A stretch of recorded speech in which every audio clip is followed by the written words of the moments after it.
എൻ്റെ ജീവിതത്തിൽ നിന്ന് പഠിച്ച കുറേ പാഠങ്ങളുണ്ട് കേട്ടോ. നമുക്ക് മറ്റുള്ളവർക്ക് വേണ്ടിയിട്ട് ജീവിക്കാതെ നമുക്ക് വേണ്ടിയിട്ട് ജീവിക്കുക, നമ്മുടെ ഇഷ്ടങ്ങൾ മുന്നിൽ കണ്ടുകൊണ്ട് ജീവിക്കുക, നമുക്ക് എന്താണോ ചെയ്യാൻ ആഗ്രഹം അത് ചെയ്യുക. ഇതൊക്കെയാണ് കേട്ടോ.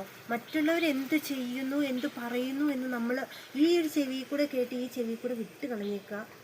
ഈ ആരാണെങ്കിലും നമുക്ക് നമുക്ക് സ്വന്തമായിട്ട് അറിയാലോ. നമുക്ക് ചെയ്താലും നമ്മൾ എന്ത് ചെയ്താലും നമ്മൾ നല്ലതാണോ എന്ന് നമുക്ക് മാത്രം അറിഞ്ഞാൽ മതി. മറ്റുള്ളവരെ ബോധിപ്പിക്കേണ്ട ആവശ്യമില്ല അല്ലേ. നമുക്ക് ആരെയും ബോധിപ്പിക്കേണ്ട ആവശ്യമില്ല ഒരു കാര്യവും. പിന്നെ എന്താ പറയുക, നമ്മുടെ ഇഷ്ടത്തിനനുസരിച്ച് നമ്മൾ ജീവിക്കുക. നമുക്ക് നല്ല വഴിയിലൂടെ പോകണമെന്ന് മാത്രമേ ഉള്ളൂ കേട്ടോ. മോശം വഴിയിലൂടെ പോകാനല്ല ഞാൻ പറയുന്നത്.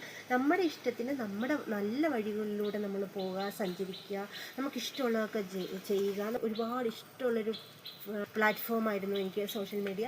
അതുകൊണ്ട് തന്നെ കേട്ടോ ഞാൻ ഇതിലേക്കൊക്കെ വന്നത്. ആദ്യമൊക്കെ ഞാൻ വിചാരിച്ചു ഞാൻ ഇത്രയൊക്കെ ഇനിയിപ്പോൾ ചെയ്ത് കഴിഞ്ഞാൽ അവർ ആരെങ്കിലുമൊക്കെ എന്തെങ്കിലുമൊക്കെ പറയുമോ എന്നൊക്കെ വിചാരിച്ചിട്ട് കുറേ നാളൊക്കെ മടിച്ചിരുന്ന കേട്ടോ.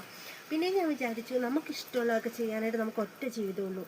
പിന്നെ നമ്മൾ എന്തിനാ വേണ്ടാന്ന് വെക്കുന്നേ, നമ്മളങ്ങ് ചെയ്തേക്കുക. നമ്മൾ ചെയ്യുന്ന കാര്യങ്ങൾ നല്ലതാവണമെന്ന് മാത്രമേ ഉള്ളൂ കേട്ടോ. അത് മറ്റുള്ളവർക്കത് ചിലപ്പം നല്ലതാവണമെന്നോ അങ്ങനെയൊന്നുമില്ല. പലരും പല സ്വഭാവക്കാരാണ്. പലതും ഇപ്പം നമ്മൾ എന്ത് നല്ല കാര്യം ചെയ്തെന്ന് പറഞ്ഞാലും അതിനകത്ത് ഒരു കുറ്റമെങ്കിലും കണ്ടുപിടിക്കുന്ന ആരെങ്കിലും ഒക്കെ ഉണ്ടാവും കേട്ടോ. അതൊക്കെ നമ്മൾ വിട്ട് കളഞ്ഞേക്കുക. നമ്മൾക്ക് ശരിയെന്ന് തോന്നുന്ന എന്ത് കാര്യങ്ങളാണോ അതൊക്കെ നമ്മൾ ചെയ്യുക. ഹാപ്പി ആയിട്ട് പോവുക, ലൈഫ് എൻജോയ് ചെയ്യുക.